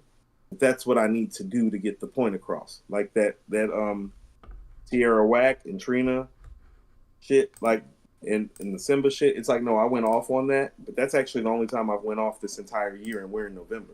Feel me? Yeah, that was valid though. That was some nonsense. What about Hold on, I got one other album that we didn't talk about in 2007, and then we gotta move on because we're not gonna have enough time. Below the Heavens, Below the Heavens is probably my favorite. If it wasn't for the Cool, this would be the one I would have picked because I love Below the Heavens, and I feel like when y'all, especially Coop, on even yesterday y'all were talking about how lyricism isn't just wordplay and stuff like that, but emotional impact and stuff. I don't really agree with that definition of lyricism, but if I were to, Below the Heavens is to me one of my most emotionally impactful albums I've ever heard. Can I say this right quick, and then I'm gonna let y'all tell me how you feel about it? Below the Heavens and Mad Villainy to me are albums that when I hear it, I can understand why people love it and call it classic, and I'll never try to take away from it, but it just doesn't hit me that way. And I'm not saying that to disrespect, specifically those two albums. It's like, no, I hear everything that you're talking about. It's just not hitting me that way. And about those albums, you'll find that I usually shut the fuck up and don't say nothing about it because I know how everybody else feels about it. And I do believe that there's room for everybody on the stage, like Anthony Hamilton told me face to face one time. So it's like I try to be mindful of that. Yeah. But you got any more from 07, man? Yeah, the Cool, man. I'm with you, old Baldy. Like the Cool. Yeah, gotta win that. That shit's special. Yeah, that's a different level. That's a different level. We love these other ones, but the Cool is on another level above them. Dumb It Down. Think about this. We just talked about the Cool, and I didn't even bring up the record Dumb It Down, which I think is the masterpiece of that album. Yeah. Agreed. That's my favorite. That's my favorite song. I mean, obviously, I named myself after it. It's like my favorite song ever. So I'll tell you what I think of Dumb It Down. Dumb It Down is the first record that I heard a rapper do that I thought Nas could not do. And that's why I've always respected Lupe to hold him so high. Like when I got done listening to Dumb It Down for the first time, it's like, oh no, I was like, I'm not sure if Nasty Nas could do that. The other thing about that song that kills me is they got a video for it. Like they put money on it's like a single, which was crazy to me at the time. I remember being like, wait, this dude really got the label to put the money up to put this record on TV and stuff, like on BET. I was like, that's crazy to me. Mm-hmm. So yeah. All right, what about 08? You moving on to 08? Yeah, we gotta move through the next 2 years quick. So let's just go. Coop, you go first. Pick a album from 08. You got one? 08's a year. 08's the real bad year. Yeah. Because 08 is a bad year, everybody's gonna say the Carter 3, but I actually think Paper Trail might be the best album that year by T.I. I got neither of those. Yeah, neither of those. You on the same page, Aaron. I know we on the same page. Dumb It Down. Like, hold on.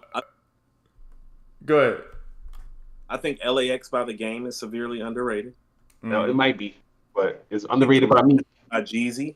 I think The Recession by Jeezy is his best mic performance, which I know isn't saying a lot for other people, but has an ATLian and somebody who loves Jeezy. Oh no, Jeezy's yeah, what's the mic performance of Jeezy? Means he went from 5th grade rhymes to what? To 8th grade rhymes? You don't hear me talking about no like that, do you? What you got, B-Dub? You got any this in 08? Who you got 2008? Because it's like 2000. I'm going to say in a second. I'm going to let my brother talk. Go ahead, B-Dub. What you got on 08? Say this: if Nas makes Hip Hop Is Dead in 2009 after 2008, oh no, then I understand. Yeah, that would make more sense. A lot more sense. I mean, I gotta say, 808's a heartbreak. I mean, it changed the sound to me. Everything after that was different. It was different after that. I expect that's why we got my brother on here. This is what we do. This is why we do it. Yep. I hated that album in a moment, but going back to it, it's a good album. Okay. Dumb It Down, we probably can say this at the same time, but the best album in 2008 is The Renaissance. The Renaissance, man. Classic. Of course, man. That album is fantastic. Top to bottom. I like The Renaissance more than 808s. I'm going to tell you what. I had a personal situation happen where I felt 808s for about 2 days. And then I was like, no, I'm just being emotional. Fuck all that dumb shit. That's funny. Okay.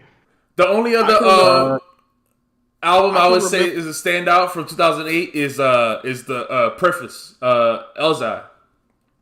Well, I thought you were going to say Genius. Oh, yeah, Genius too. Yeah, Genius too. Pro Tools by the Genius? Is that what you're talking about? Pro Tools, right? No, I'm talking about Jean Grey. Jean Grey. Oh, you're talking about Jean Grey. Yeah. Not the... Nah, Jean Grey Genius. 2008. Oh, the Jean Grey. Oh, yeah, that is right. That's 08. I'm definitely taking Jean Grey over 808s and Heartbreak. Oh, yeah, that's easy. I like the formula a lot also. Buckshot and Night Wonder. I'm a huge Buckshot fan, so anytime you talk about Buckshot, I'm going to get excited. I love Duck Down. That's the sleeper that year. I'll give you that. I'd forgot about that. That was a really, really dope album. I'm a Duck Down stan. That was a real hip hop album too. I can see that. Oh yeah, man. Nah, look, all the albums that Ninth did with them was great. Ninth especially, Carolina Stand Up. I told you I met them through a friend, like when we were in college before, like they were who they were, and I ciphered with them and like all that. Like that's back in the days when it's like they wasn't on yet, but they was literally still going around North Carolina to all the colleges doing local shows. And so they came with my man who I went to West Charlotte with, and like we ciphered and drank some Hennessy and like did all that. And it's like it didn't even hit me till like maybe 4 or 5 years later. It's like, damn, why these dudes sound familiar to me? It's like, when you're from North Carolina, you think you know everybody. Then I was like, oh no, I really have ciphered with these niggas before. You was probably in Fonte dusty apartment from that one video they had for the listening. They actually came on our campus, so they came with my men from Charlotte to Greensboro, so they was actually up in our shit. But yeah, like that happened. Hey, that's cool, man. It the whole time. I was like, who's the nigga that's not saying nothing? Oh, it's the producer. Oh, okay. Anything else from 08? Nah, 08's weak. Yeah, 08 is a 08 is very weak. weak year. And so is 09. All right. Oh, I like some 09 stuff. I'm going to go with Salvation, Sky Zoo. Pick it before you do, B. Oh yeah, but that's on my list, but that wasn't my favorite. I got the Ecstatic. I love that album. Or Purple Tape 2. Or Street Sweeper Social Club. So those are my favorites. I think B-Dog, 2009 is about what you like. yeah. So my two favorite albums that year were the Purple Tape 2, Until the Casket Drops by the Clips. Yeah, But- I like the Casket Drop. So, for sure. But the Purple Tape 2 was the best album of 2009, and I thought it was pretty No, cool. it is not. No, that album is okay. This is where Hold on, You before you go further, let me submit my case, and let's just go to the production list. How many production lists in 2009 can boast a RZA, a J Dilla, and Dr. Dre? Oh no, the album got everything too. I love that album. That's some of everything. Yeah. Man, you want to know what my favorite joint on the Purple Tape 2 is, and I never get to talk about it? It's Broken Safety. Oh yep, that's what. Yeah. Broken Safety is some other shit. It's like, yeah, the Ason Jones where he's talking about Old Dirty Bastard and paying homage. The back and forth with Busta Rhymes over the Dre beat. Ghost and Meth. How's it start off? What's that? House of Flying Daggers, the way the album starts off. Like, that might be the last truly classic Wu-Tang Posse cut. Because that's classic. That was Deck, Meth, Ray, and Ghost. Meth killed that shit. Hey, man, y'all niggas ain't shit to us. Pull a pistol up. Split your melon like I split the Dutch. Got a lot of piff to pup. Yeah, and I ain't come from Cliff to Cups. I'm from Staten. Staten in this bitch or what? Yeah, he was going. Yeah. Wu-Tang for life, Scar for life. Get the cuts. It's Wu-Tang for life, Scar for life. They can't forget the cuts. Got a whole line of classic joints. And while you at it, past the joint. Yeah, they was crazy on there from the joint. It was special. I'm surprised that y'all like that album so much. I feel like it's a clearly not. It doesn't live up to his name, and I don't know. It's just okay to me. I think it does because just for me, the Purple Tape is a top 5 rap album all time. And so when you even have the boldness to redo one of the top 5 rap albums of all time, it's like there ain't no Doggy Style 2 or Illmatic 2 or Paid in Full 2 or It Takes a Nation of Millions to Hold Us Back 2 or Ready to Die 2. Yeah, but there's an Illmatic and a Stillmatic. There's Do or Die 2. There's Do or Die 2. Illmatic is better than the Purple Tape 2. But there's not. How about this? I think the Purple Tape 2 would probably win Rap Album of the Year every year from 2006 till Kendrick releases Good Kid, Mad City. No way! It is not. You saying it's better than the Cool? Hold on. You saying it's better than the Cool? You saying it's better than what other albums we talking about? It's better than Finding Forever. Better than Fish Scale. Yeah. Yeah. Yes. Hell have. Maybe Cool. Yeah. I'll give it the Cool. It's not better than the Cool. I'm not gonna play Lupe like I that. don't think it's that high up, cool, but I love the album, so I did pick it. I just don't think it's as good as you saying. That's all. Better than Cool, but all those other albums you name, But you're a Wu-Tang, so of course it's like me with Sean Price or Buckshot. Yeah. How you feel about Sean is how I feel about it's Wu-Tang. I randomly tell people like in conversation, it's like it's Wu-Tang forever, right? They be like, "What, Coop?" I'd be like, "Shut the fuck up." They're like, "We already talking about Wu-Tang." Like, I don't care. I was having a Wu-Tang thought. You're gonna share in this moment. So yeah, I hear you. All right, then I'll leave that alone. Then I'll definitely take Shaw Price over Raekwon in my book, but I'm gonna leave that alone. Bryce, you got any from 09, man? I got Man on the Moon. I'm young. I got that Kid Cudi album. It's a great album. nice It's a great sleeper, album. man. That was a great album. No, So- Great album. Like, how about this? Cudi changed things. Like, I didn't know what a Mhm. cult really was. Like, I didn't know what it meant to have a mainstream cult following until Cudi came along. I was like, he's mainstream, but he's got a cult following. Yeah. I'm trying to figure this shit out. I'm getting old.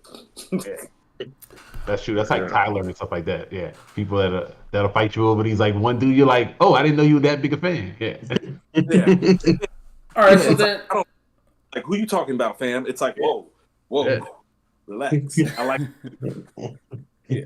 I had a student every day he'd be wearing like all this goofy looking clothes, and I'm like, this stuff look crazy. He's like, this Tyler, this the camp vlog and all stuff. I'm like, Hilarious.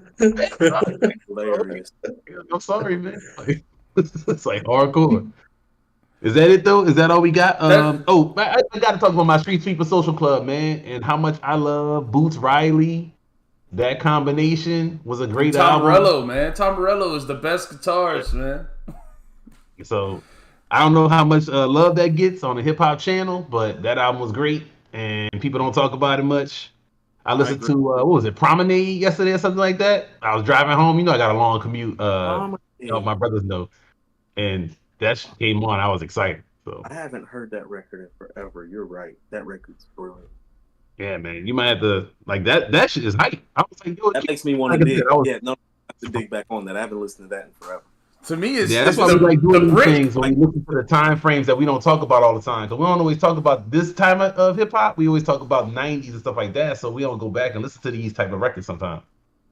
No, we have to have an appreciation for even like our down points. Like this is a down year, but we still have to have an appreciation for the quality shit that gets made. So I agree with you. I'm glad you said that. So first, because that's where I wanted to go next. Because first of all, we're not doing 2010. Or are we just doing 2000? It was 2000 to 2009, but if you want to do 2010, we can. There's no point in doing 2010 because 2010 is clearly My Beautiful Dark Twisted Fantasy, which is the best. Yeah.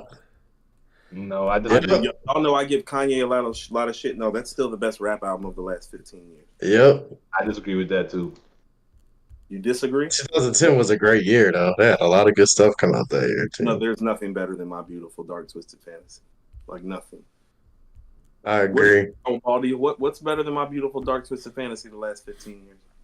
The last 15 years? I don't even think it's close to something that's like on that level for the last 15. The number one album for the last 15 years, I would take any of Gibbs' classics over that. I would take Fly God over that. I don't think it's on that level. I don't love it like that. I never have.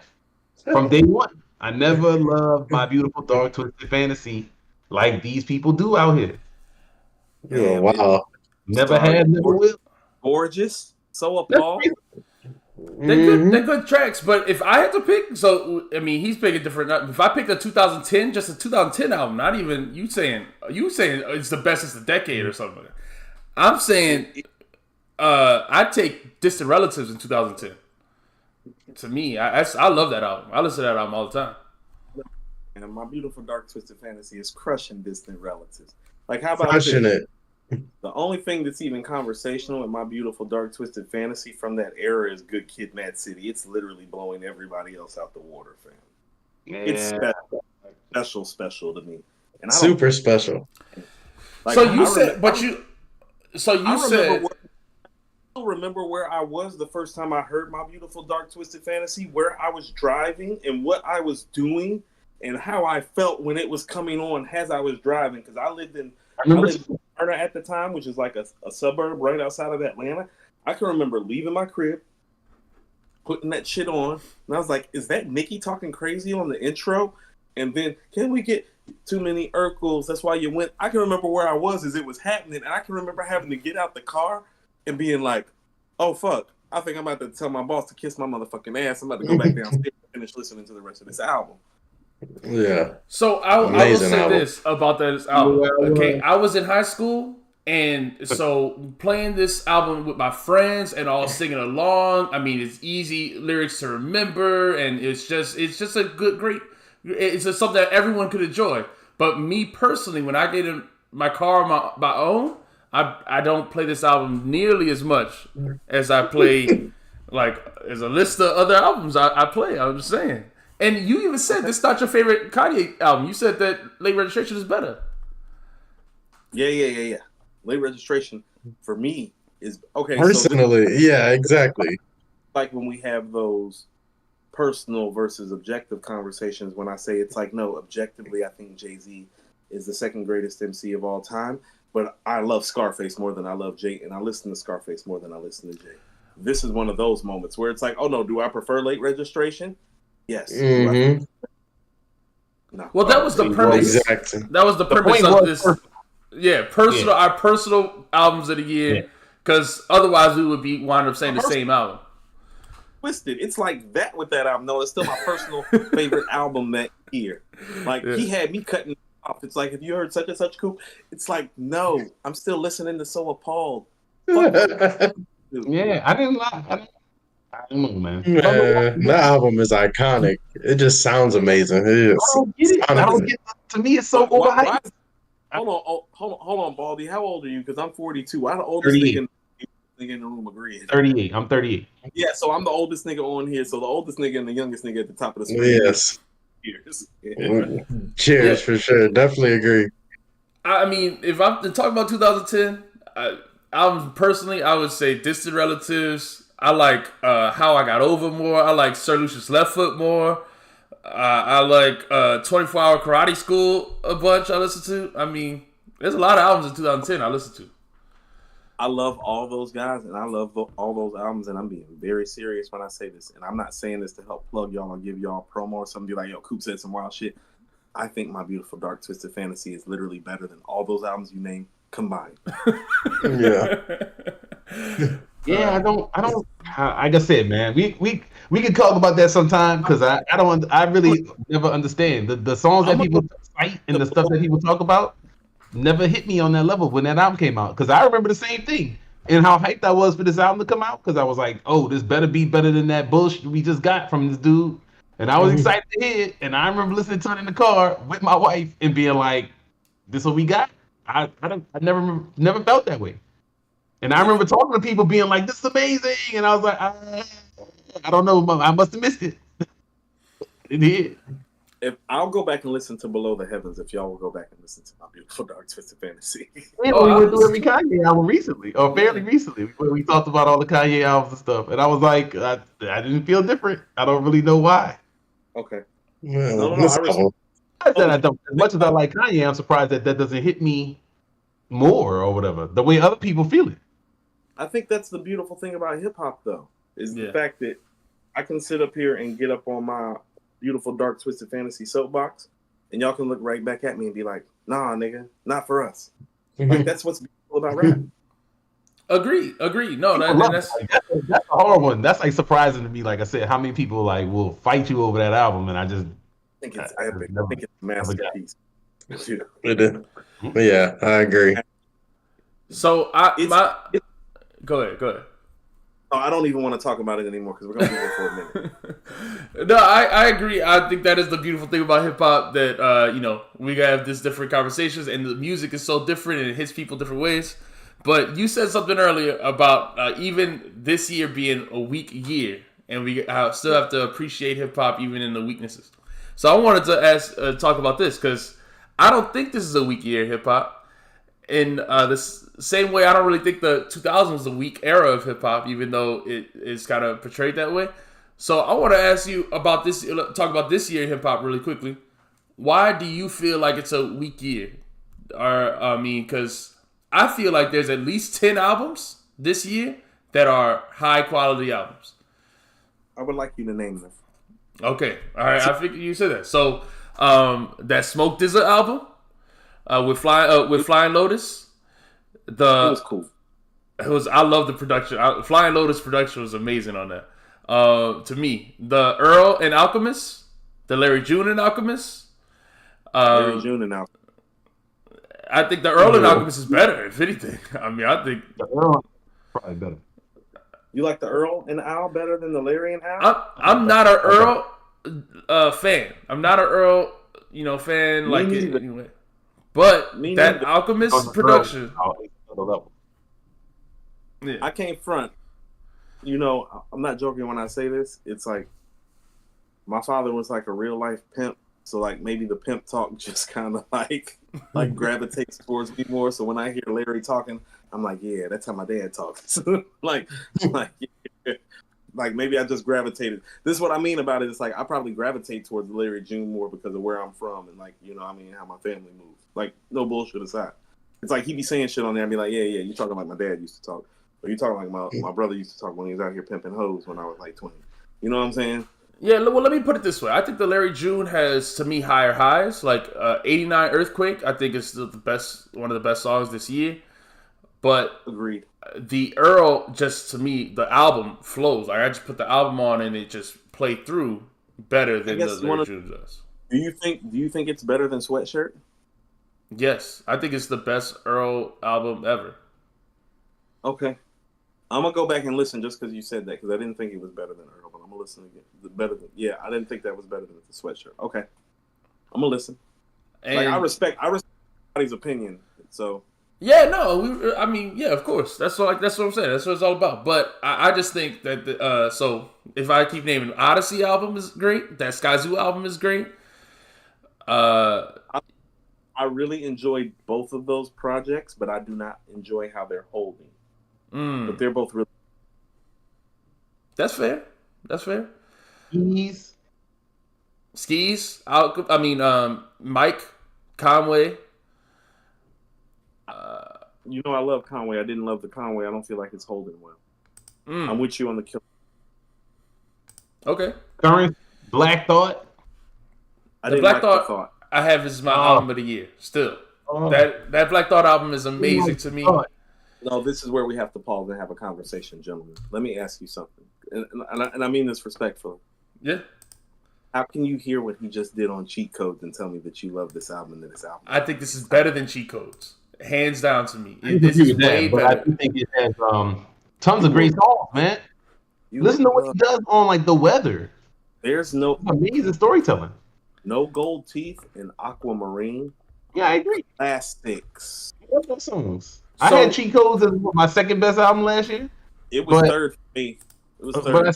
But I still think this year's album is great too. This is a different thing. It doesn't have different production, different vibe. Okay, here's my problem with the Thought. I've been listening to you rap behind a live band my whole life. Mm-hmm. No, go call DJ Premier and Alchemist like your ass needs to do. Well, I mean, that's what he did on these Streams of Thought albums. No, those Streams of Thoughts albums all the time. Those Streams of Thoughts albums are good. They're mid. They're mid. They're mid. Okay, they're just okay. They're just okay. Yeah. But Cheat Codes, he does a lot of features with Al and stuff. He be on his stuff. Yeah. Okay. So here's the thing about it is that like, here's how I felt about the Thought album this year. Well, if you're gonna rap behind the live band again, I'm gonna need to hear some "Do You Want More," Illadelph, "Things Fall Apart," Tipping Point, Phrenology, quality album, and I don't think it's that. And that's my problem with it. My problem with it is that I'm very clear on what he did with the Roots, because I was a big Roots supporter very early on. Like I was at Smoking Grooves '96 when nobody gave a shit who the Roots were, and they were opening up for Outkast and D'Angelo and Gangstar, and the Fugees were the headliner. Yeah, like wasn't shit back then. And I was like, these guys might be the best motherfucker out the group of them. And I'm from Atlanta, and we in Atlanta watching Smoking Grooves. I'm like, man, this motherfucker Black Thought and this band, it just came on first, better than all the other acts, including the Fugees. Yeah, their show was amazing. So especially if you see them live, you're gonna be like, wait, was amazing. Like their show was amazing. Their show was amazing in '96 before they even became who they were to the populace. That's what I'm saying. It's like they awed me, and he awed me. Like he kicked this freestyle live where I was just like, that's what he does every show. I was just like, I want to do that when I grow up. Even though I'm trying, it's like when I grow up all the way up though, it's like I want to do that what he just did.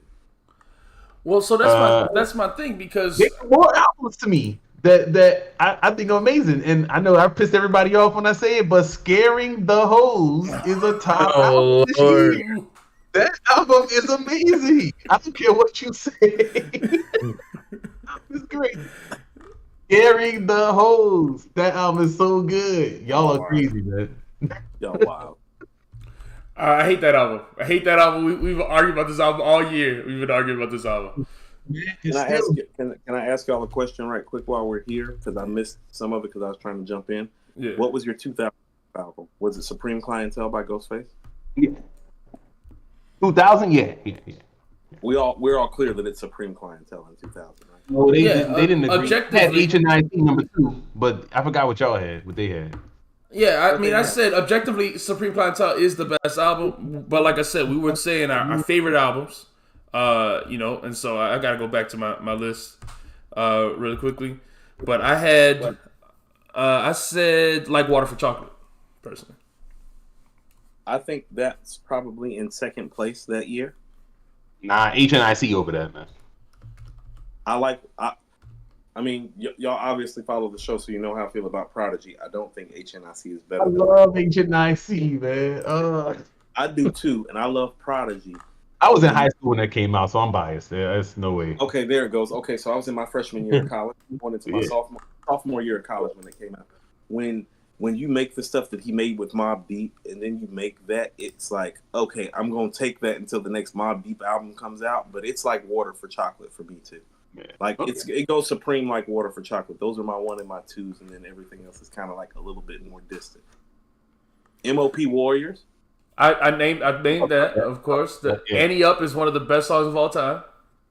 It really is. Yeah. It really, really is. Yeah. Think about this. They literally made an anthem about robbing niggas. Yeah. When that song come on, you be looking for somebody chain to take. Like, a chain on in here. I can remember when it came on, like if you was like in the wrong part of town, it was a problem because niggas was really like getting like amped up to like take your shit. Mm-hmm. Because think about it, the song was so live that if you was in the club would get so packed and it would start jumping so much that it really was the perfect time to rob a nigga. Like I was really in the club when that was happening. Like no, niggas was getting robbed while Annie Up was coming on. I was too young to be in clubs when the song came out, and if I ever heard that in a public setting, I was like, let's do some violence. It's time for violence. Can I tell you the truth, Baldy? So was I, but my homie, and it's funny, the homie that used to take me to the clubs, he may be moving here soon, and he's a rocket scientist now. But before he was a rocket scientist, he was just a nigga like the rest of us, and he was dating this chick that was literally twice our age, that literally was like one of the main bartenders at all the spots in Greensboro. And we was walking in all those spots. We was like the youngest niggas in there. So I was only like 19 years old, but I was walking in those spots. That's part of the reason why it's like I knew I was a target too. That's why I'm saying it's like when niggas start doing that shit, it's like, oh, no. I'm like, the G's is out here looking at us. We got to get out of here. It's like my niggas, we used to wear gold. We was 18, 19 years old wearing gold chains and iceberg sweaters and rocker-wear jumpsuits and shit. Niggas did not like us. Like, yeah, it was like only other song that make me feel like that is "Fuck Them Other Niggas," the C Murder song, or Snoop Dogg. But same thing. When that song come on, and be like, look, don't enjoy yourself too much. Let's fight them. Right? Why? What was 2001? Stillmatic or The Blueprint? I said Stillmatic. B said what you said. Disposable Arts. Disposable Arts. Master Ace. I'm not gonna knock everybody. Swears by that one. That was a classic, man. That's a great album. Stillmatic to me, but if you love it like that, I feel you. That's his best joint. Second best joint. No, I think that's his best one. Yeah. I think so I mean I just wanted to go back to this year. I mean, because we named a bunch of albums. You feel like all those albums are like subpar, or not as good as the albums from last year, or from just in general? Here's how I feel. Magic 3 is really the only album that and I'm not saying this in any sort of bias, it's the only album that got made this year that I feel like it would even crack the top 3 of last year, which would be KD3, Soul Sold Separately, and Cheat Codes for me.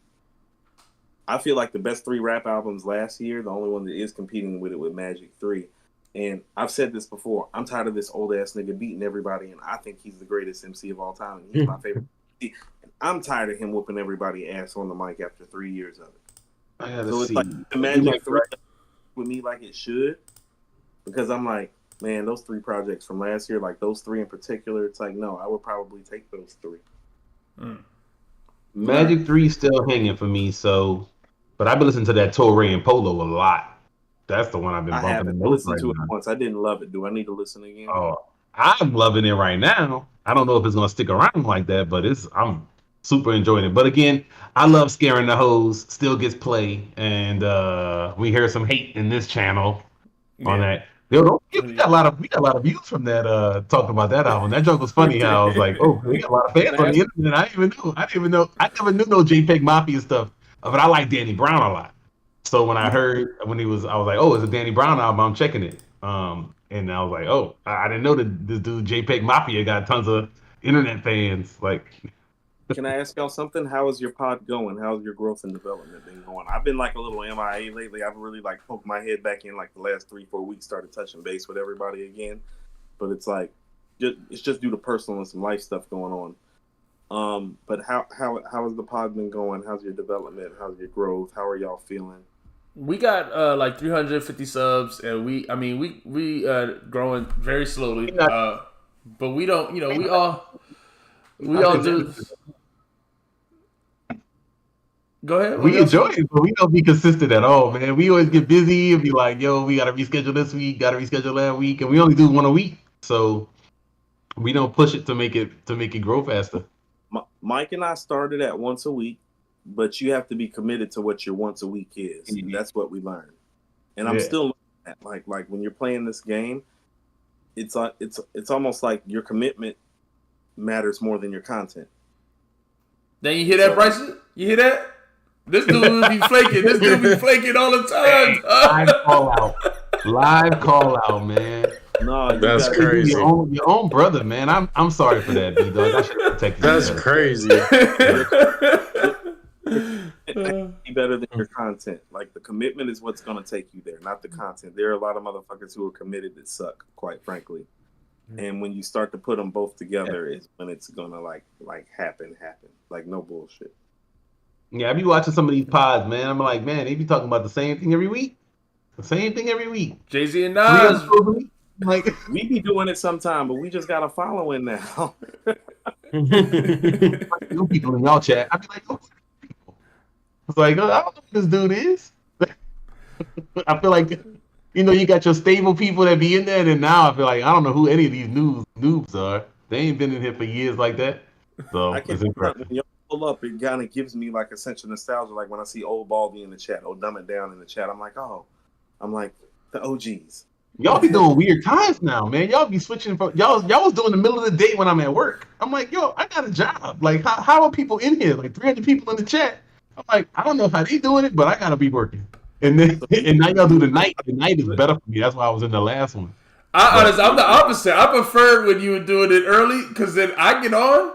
I get on my break or whatever, and then I be on there. When y'all doing the Patreons, I'll be on every Patreon. But when y'all on at night, like my wife want me to do something, I'm eating dinner, do all this other stuff going on. I mean, first of all, it's crazy.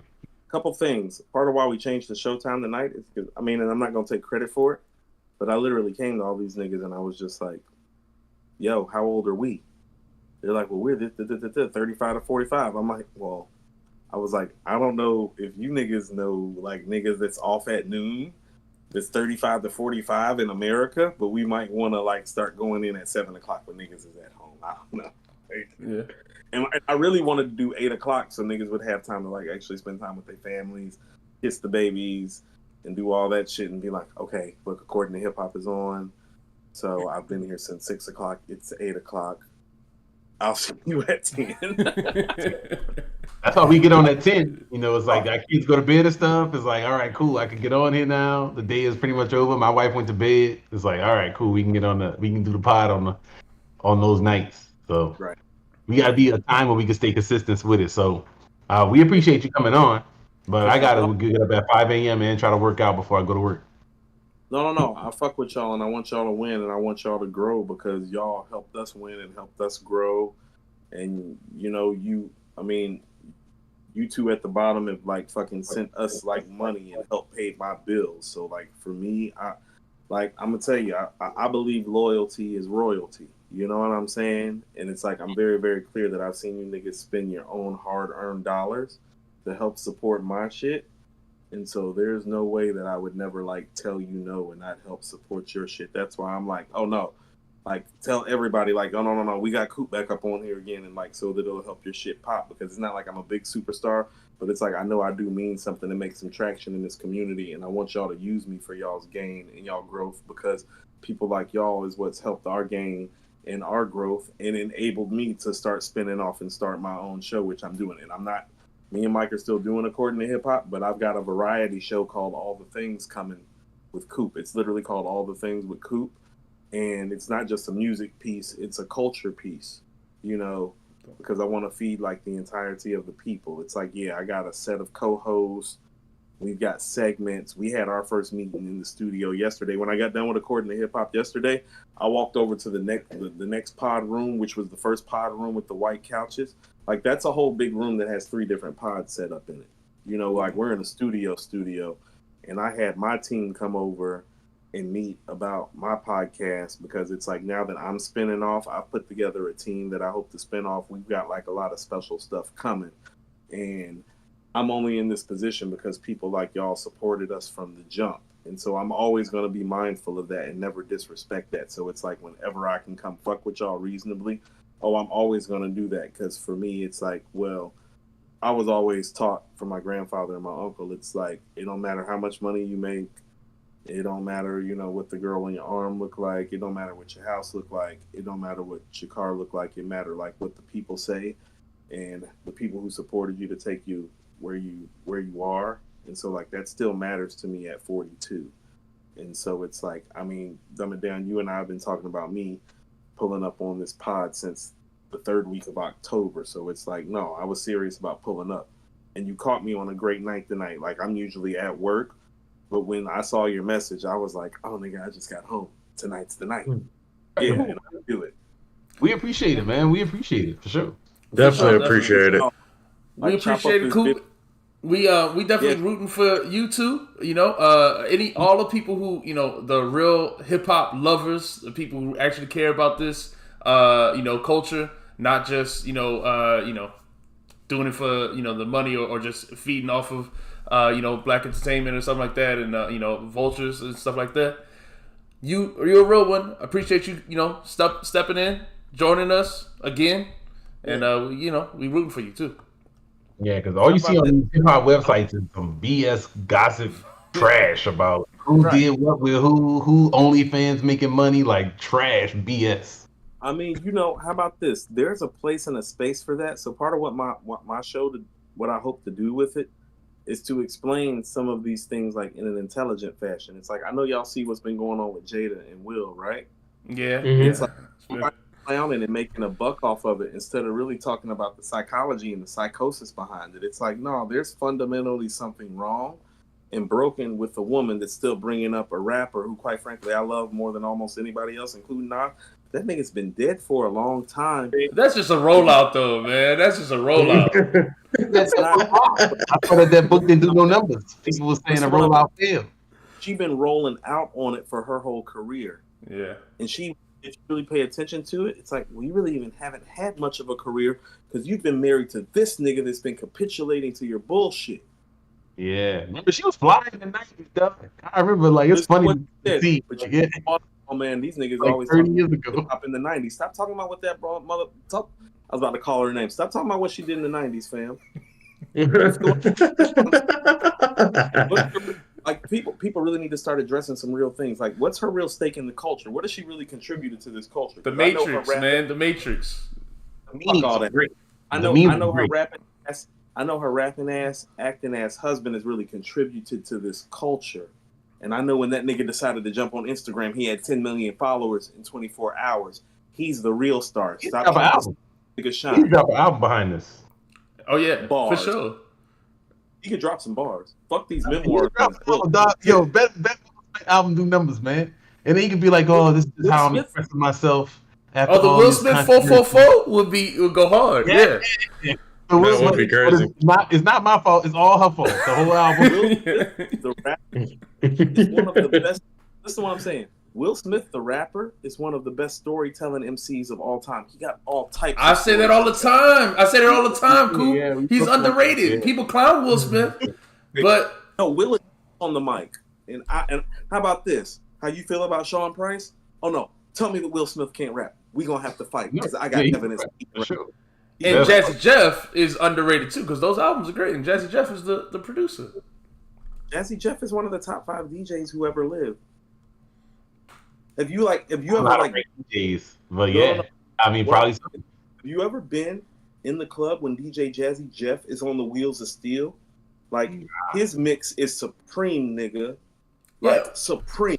Like even when rappers when rappers want somebody to scratch on their record, it's always Jeff or Primo. It's those two you call. Like, that's it. There's a reason for that. That's what I'm talking about. His mix is supreme. Like, his mix, his ability to mix and scratch and go from the... No, he's a top 5 DJ. Like, I was about to call out some other dudes. No, he's better than a lot of these dudes who get more shine than him. So, like, they're great. And culturally, we need to be highlighting their greatness and not her. And that's why I'm kind of doing my show. It's like we need to culturally start highlighting all the right things. Because to be honest, all of our black culture now is hip hop driven. That's why I'm spinning off and doing the show. Yeah. But we gotta like talk about it the right way and talk about it in an intelligent fashion. Y'all see, I'm gonna have y'all pull up when the live stream is set up, and we'll get y'all some pub. Y'all need to chop this show up and be like, and let them know I was on here because that'll help the traction on YouTube. Yeah, you heard that? Dumb it down. You gotta chop this show up. Yeah. They make me do everything, Coop. I gotta do everything. I'm the producer. I'm the editor. That's how you get paid the big bucks, dog. Hey, man, kids, dog. I'm busy, dog. Somebody gotta do it. Somebody gotta do it for sure. Watch my kids while I do it. I'm gonna tell you what. Everybody, according to hip hop team on the Mirror Music team, everybody knows it's like Coop ain't about to chop the shit up. They already know. I've already made this, and you're gonna do that, but we're gonna have a problem. Like, I'm not doing all that. I'm not. Somebody has to, though, in order for it to win. Word. I'm gonna do it. I got it done. I'm getting it done. So I appreciate you, Coop. We all teachers though. We all gotta get up early in the morning. But we appreciate you, man. We rooting for your new show. All the things. Can't wait to see it. Yeah. I'm gonna have, as soon as the live stream component gets up, I'm gonna have y'all on for a segment. Like, that's my thing. I want to put everybody on, fam. All right. I'm always down to argue with you. Ball brotherhood right there. Ball brotherhood. I'm a black Wall Street nigga, so I'm gonna leave it with this, and I talk about this all the time. Like, all these niggas be running around talking about Black Wall Street, but don't nobody really understand how Black Wall Street got built. But it was just on the fundamental principle of like, I see what you're trying to build, so I'm going to help you. Word. It's literally that simple. We be making this shit complicated. It's like, no. I can provide you a service because I believe in what you're doing, and therefore I'm going to provide you a service. And when I want the services back, I would appreciate it if you would give it to me.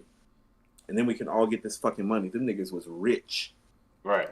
Because too often in our community, it's the opposite. It's I see you getting money, I'm trying to pull you down, or I'm trying to take you out, or I'm getting money, I don't want you near me. Don't come, come take my shine or something like that. So one day when y'all have like gotten to, and I'm not saying this like the younger y'all, when y'all have gotten to the point that according to hip hop is at, because y'all are gonna get there.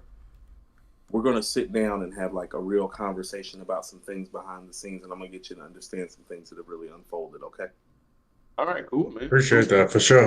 D-Dog can't wait to sell out. So, we're gonna have ads all over our page, way more than according to hip hop, man. We definitely can't wait to sell out. I'm gonna get the tattoo right here, DraftKings, right? That's what it takes to get sponsorship and stop teaching and having to get up at 5 a.m. and do what you got to do, my G. Well, that's a fact. All right, cool. It's all love. Everybody like, subscribe to the page, and like we'll and subscribe. Peace. Peace.